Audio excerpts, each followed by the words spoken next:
Apakah PowerPoint-nya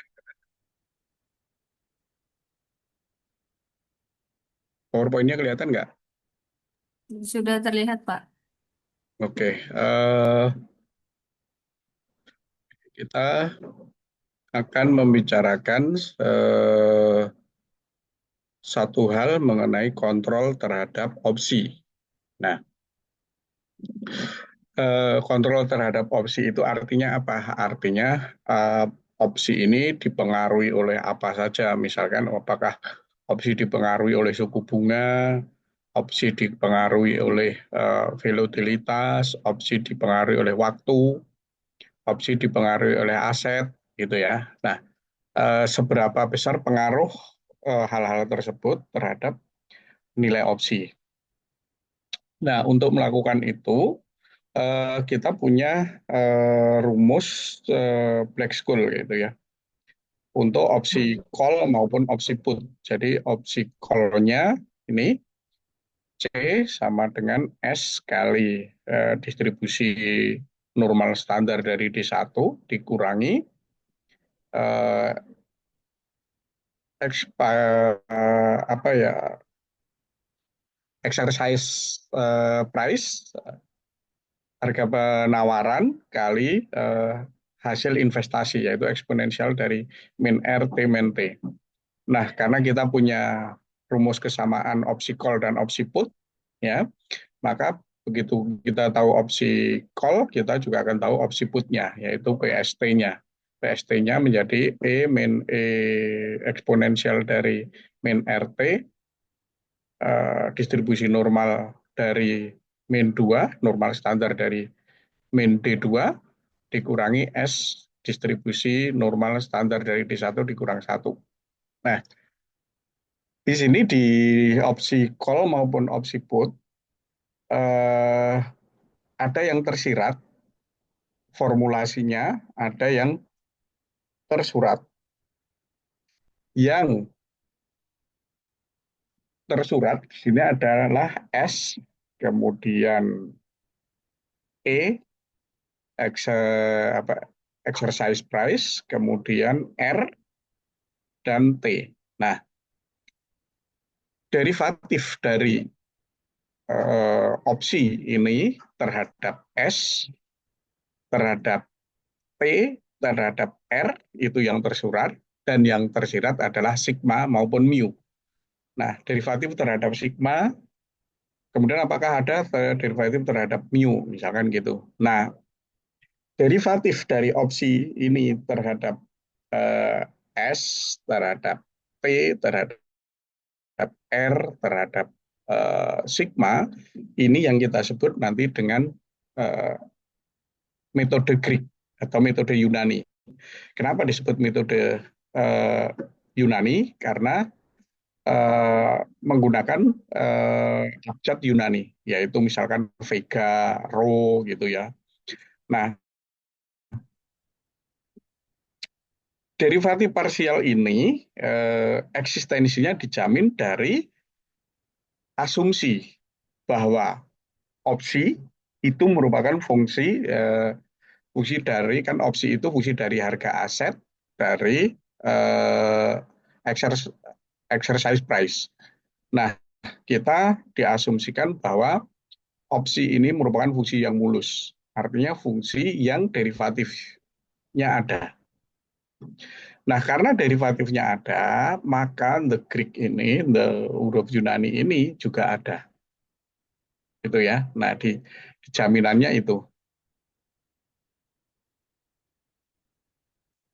Nah, metode Yunani atau Greek method ini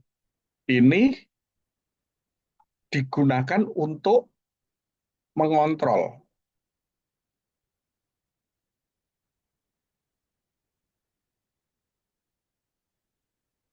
terhadap apa, resiko, terhadap eh,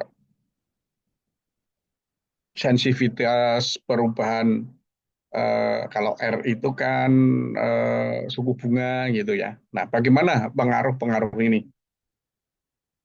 Nah, Nama-nama yang digunakan yaitu delta, gamma, theta, vega, dan rho. Ini yang kenapa disebut the Greek gitu ya. Nah, sekarang yang pertama kita eh, eh, delta. Nah, delta itu apa? Delta itu derivatif dari opsi call gitu ya terhadap harga aset. Jadi perubahan harga aset terhadap opsi call ini yang kita sebut sebagai delta. Nah, artinya apa? Artinya delta ini mengukur sensitivitas perubahan harga aset terhadap harga opsi. Artinya, kalau harga aset ini berubah satu satuan, maka harga opsi akan berubah delta kali harga aset awal.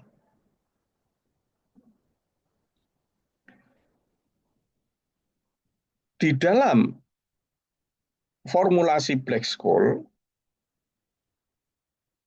opsi ini mengartikan suatu portofolio kalau kita menjual satu opsi call, maka kita juga harus memegang delta aset.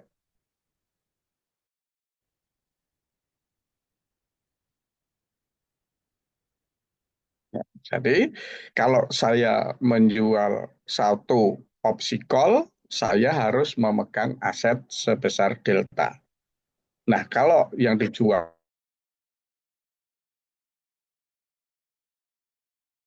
itu. Nah, itu untuk delta. Nilai delta itu disepakati dari antara min 1 sampai 1. Kalau nilai delta positif, jadi antara 0 sampai 1, itu tersebut positif. Kalau antara min 1 dan 0 disebut delta negatif. Nah, kalau misalkan harga aset itu naik sebesar 1 US dollar. Nah, kalau delta 0,3 artinya karena harga asetnya 1 berarti harga opsi akan naik 0,3 US dollar. Kalau deltanya, ah, iya, iya, iya, iya. Kalau deltanya min 0,2, artinya apa? Artinya kalau kita mempunyai aset yang naik sebesar harga 1 dolar, maka harga opsi akan turun sebesar 0,2. Ini arti dari eh, delta. Nah, kemudian yang berikutnya adalah derivatif dari delta terhadap S. Delta diturunkan terhadap S atau derivatif kedua dari opsi call terhadap S. Derivatif kedua dari opsi call terhadap S itu dinotasikan dengan gamma. Gamma itu mengukur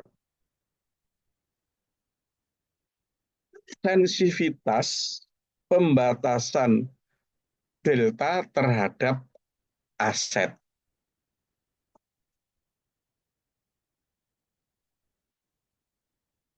yaitu penyesuaian portofolio itu untuk mempertahankan delta netral. Delta netral itu berarti deltanya 0.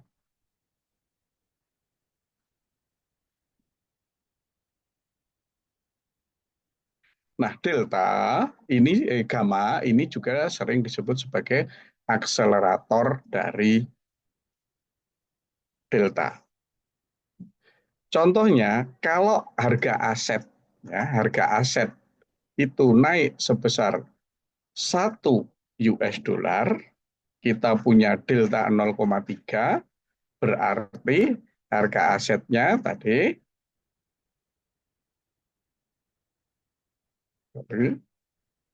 akan naik sebesar 0,3 US dollar. Kalau delta 0,3, nah sekarang kalau gamanya 0,1, berarti delta ini akan naik dari 0,3 ke 0,4. Berarti opsi itu akan naik dari 0,3 US dollar ke 0,4 US dollar. Itu untuk gamma. Nah, sekarang setelah terhadap S, derivatif terhadap T. Nah, derivatif terhadap T itu dinotasikan dengan theta. Ya, jadi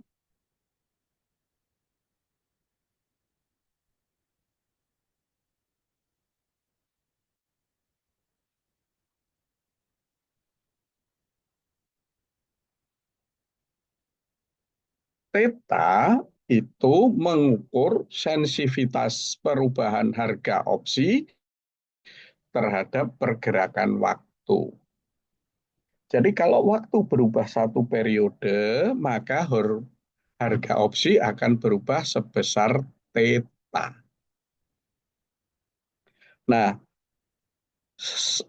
banyak metode untuk menghitung perubahan sensitivitas harga opsi terhadap waktu. Nah, ini salah satunya yang terkenal itu adalah metode binomial. Kemudian dikembangkan menjadi metode trinomial.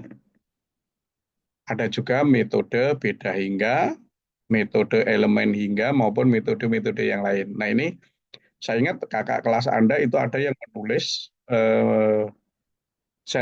menghitung sensitivitas harga opsi itu menggunakan metode binomial, itu ada, metode beda hingga ada, metode elemen hingga itu ada. Yang belum metode trinomial ini kelihatannya belum ada. Nah, mungkin metode yang lain bisa Anda coba kalau mau Anda tertarik untuk menulis skripsi untuk menganalisis sensitivitas harga opsi terhadap waktu. Nah, theta ini diasumsikan selalu negatif.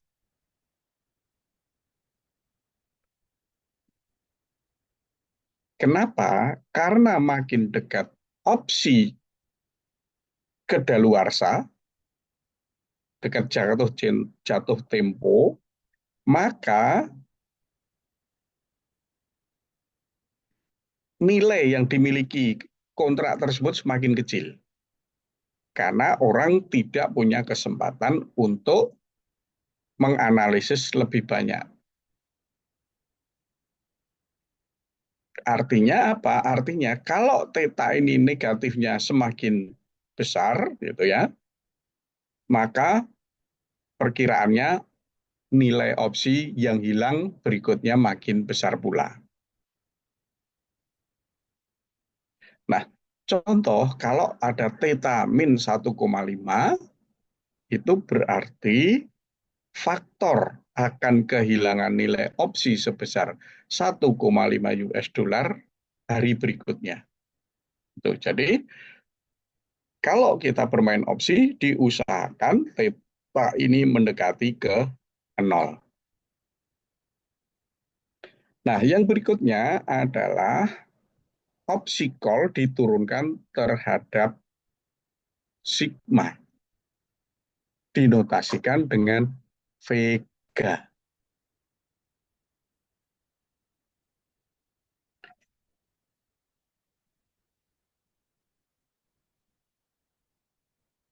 Kalau begitu vega itu apa? Vega itu mengukur atau menganalisis sensitivitas harga opsi terhadap volatilitas. Ya, karena sigma volatilitas. Artinya apa? Artinya kalau volatilitas itu berubah satu satuan, maka harga opsi berubah sebesar vega. Nah, vega mengukur berapa besar harga opsi berubah dalam satuan persen terhadap volatilitas aset. Contoh, kalau misalkan veganya 12, artinya bahwa kenaikan 1% dalam volatilitas akan menyebabkan harga opsi meningkat sebesar 12 US dolar. Kalau volatilitas turun 1%, maka harga opsi akan turun sebesar 12%. Jadi tergantung vega. Veganya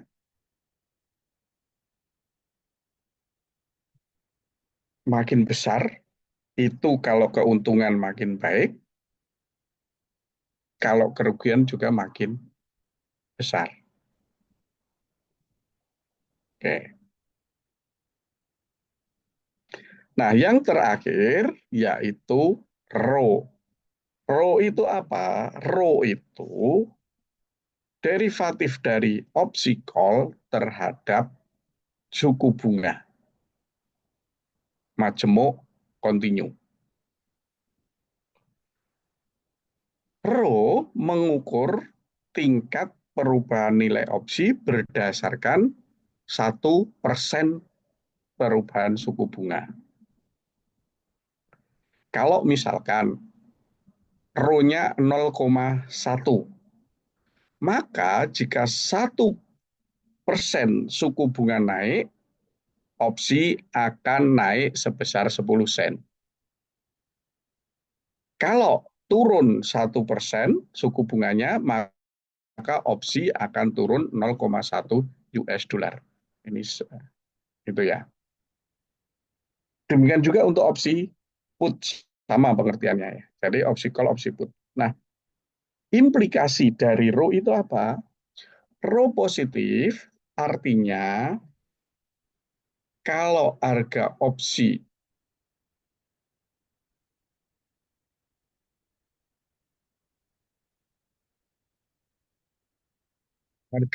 itu RO positif artinya opsi itu nilainya akan naik kalau suku bunganya naik.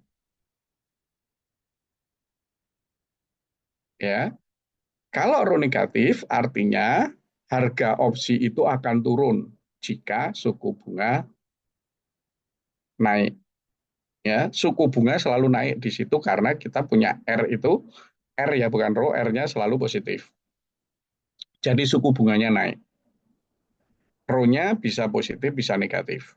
Kalau RO-nya positif, suku bunga naik, harga opsi naik. Kalau RO-nya negatif, suku bunga naik, harga opsi akan turun. Ya, nah kaitannya dengan kita adalah formulasi matematisnya. Bagaimana kita memperoleh rumus-rumus ini? Oke, untuk penurunan rumus, ya mungkin tidak saya baca detail, Anda nanti bisa baca detail.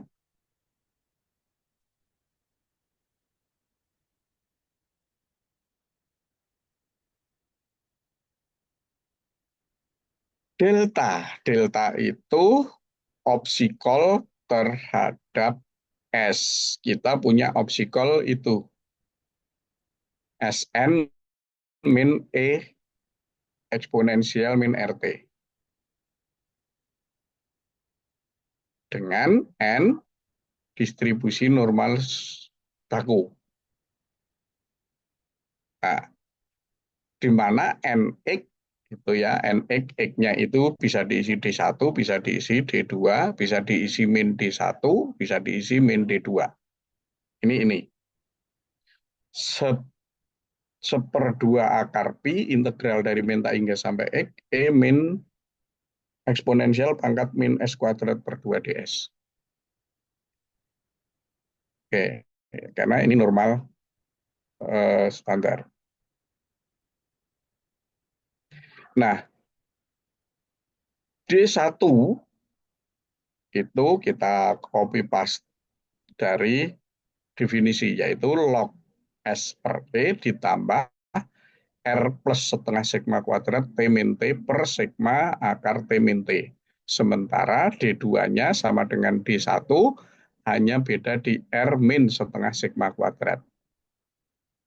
Dan kita punya hubungan bahwa sigma akar T min T itu sama dengan D1 min D2. Nah, dari sini kalau D2 saya turunkan terhadap S, itu sama dengan D1 diturunkan terhadap S.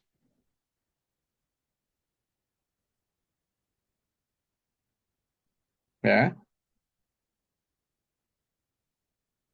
D2 diturunkan terhadap S sama dengan D1 diturunkan terhadap S. Besarnya berapa? Besarnya adalah tuh, D1 diturunkan terhadap T sama dengan D2 diturunkan terhadap T dikurangin sigma per 2 akar T min T. Sedangkan D1 diturunkan terhadap sigma itu sama dengan D2 diturunkan sigma plus akar T min T. D1 diturunkan terhadap R sama dengan D2 diturunkan terhadap R. Ya. Nah, ini akan kita gunakan untuk menghitung delta. Delta kita lakukan ini. Ya.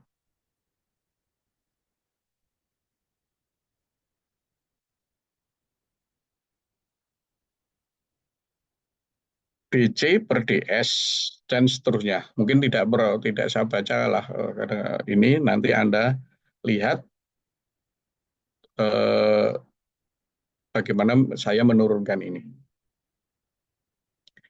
Kemudian di sini delta ini sama dengan ND1.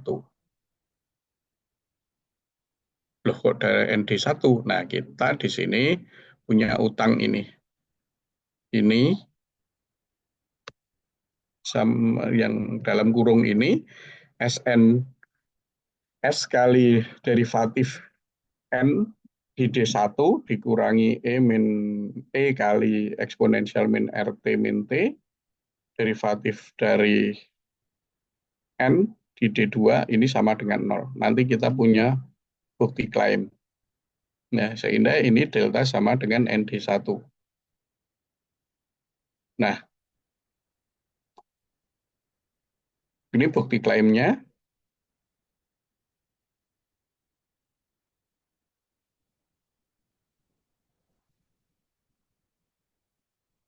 Oke, jadi delta sama dengan ND1.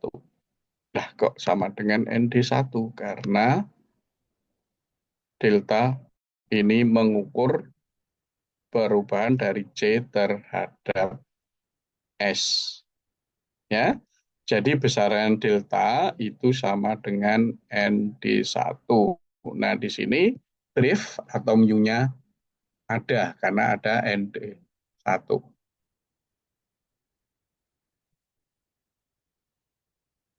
Oke, untuk besar delta. Selanjutnya, setelah besar delta, itu gamma. Gamma delta diturunkan terhadap S. Berarti derivatif dari delta terhadap S. Atau ND1 diturunkan terhadap S dengan menggunakan derivatif total, kita peroleh itu gamma sama dengan N aksen D1 kali derivatif D1 terhadap S. Sehingga diperoleh ini. N aksen D1 per S sigma akar T min T.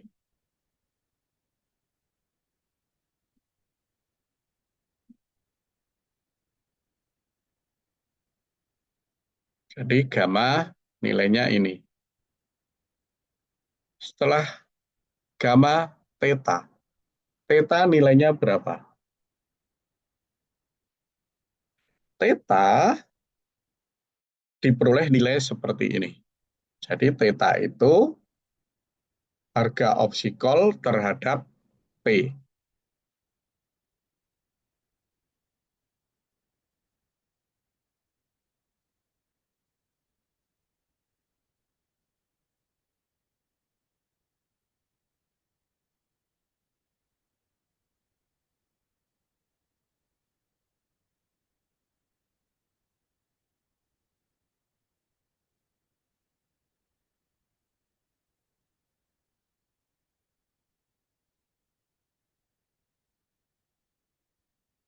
Theta berarti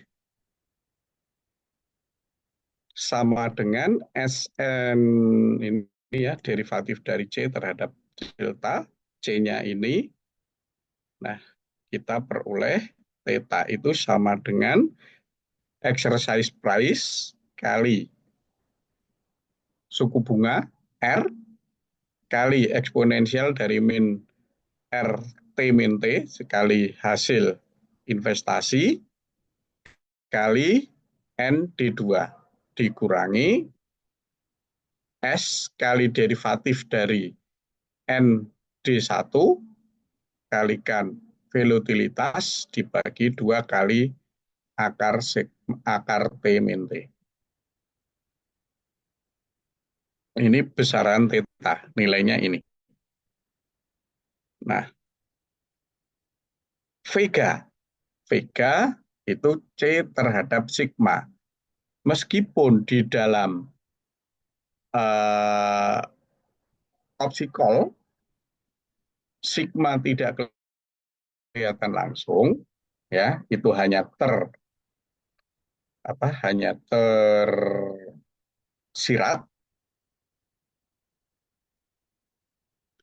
tetapi dengan menggunakan derivatif parsial kita bisa menemukan, yaitu DC per D sigma itu sama dengan S kali derivatif dari distribusi normal standar D1, D1 diturunkan terhadap sigma, dikurangi exercise price kali investasi, hasil investasi, kalikan derivatif dari distribusi normal standar di D2, kali derivatif D2 terhadap sigma. Jadi munculnya ada di sini ND1 ini karena ND1 maupun ND2 ini mengandung sigma, maka derivatifnya bisa dilakukan.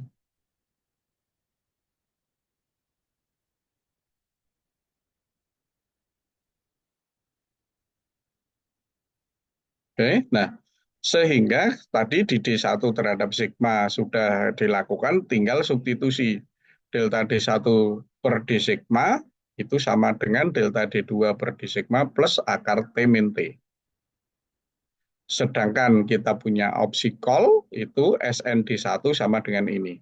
Maka substitusi kita peroleh vega itu sama dengan S kali derivatif distribusi normal D1 kali akar dari T min T. Yang terakhir adalah rho. Rho itu derivatif dari opsi call terhadap suku bunga.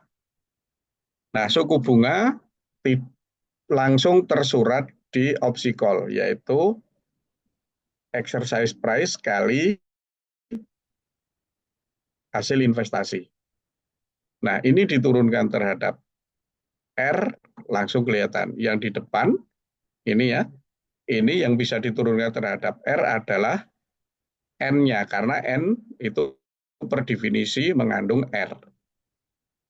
D1 dan D2, tadi bedanya hanya di R plus dan R min.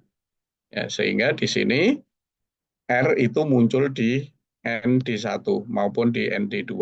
Sehingga derivatif terhadap R, S-nya tidak memuat R, tapi ND1-nya memuat R. Sehingga ini dengan derivatif total menjadi S kali N aksen D1 kali D1 derivatif ter R, kemudian yang belakang Ini E-nya tidak mengandung R, tapi eksponensial min RTT. Ini bisa diturunkan terhadap R.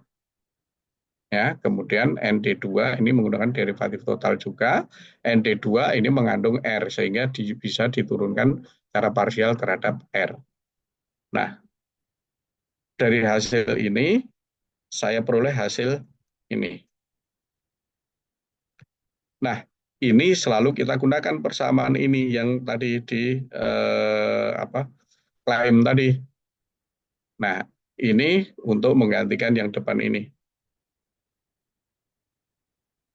Ya, masuk, disederhanakan, maka rho itu sama dengan selisih waktu jatuh tempo dengan waktu sebelum jatuh tempo, yaitu T besar dikurang T, selisih waktu jatuh tempo dan sebelumnya, dikalikan exercise price, kalikan hasil investasi, yaitu eksponensial min R, T min T, dikalikan distribusi normal standar D2.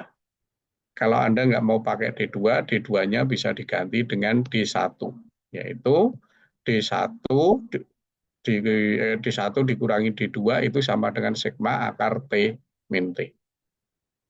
Itu.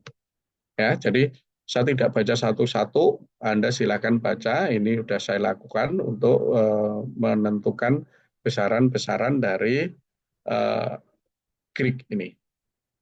Oke, saya kira itu aja. Ada yang ditanyakan?